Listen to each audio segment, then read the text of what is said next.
ألف لام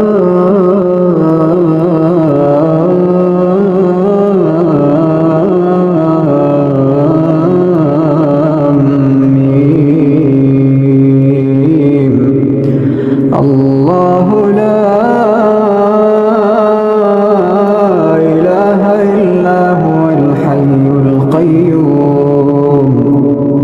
نزل عليك الكتاب بالحق مصدقا لما بين يديه وأنزل التوراة والإنجيل من قبل هدى للناس وأنزل الفرقان إن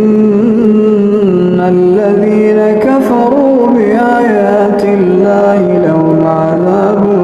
شديد والله عزيز ذو انتقام إن الله لا يخفى عليه شيء في الأرض ولا في السماء هو الذي يصوركم في الأرحام كيف يشاء لا إله إلا هو العزيز الحكيم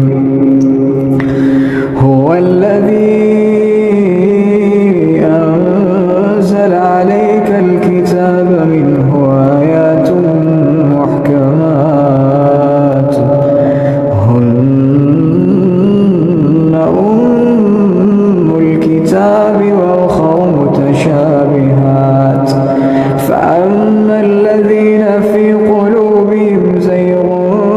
فيتبعون ما تشابه منه ابتغاء الفتنة وابتغاء تأويله وما يعلم تأويله إلا الله والراسخون في العلم يقولون آمنا به كل من عند ربنا وما يذكر إلا أولو الألباب ربنا لا تزغ قلوبنا بعد إذ هديتنا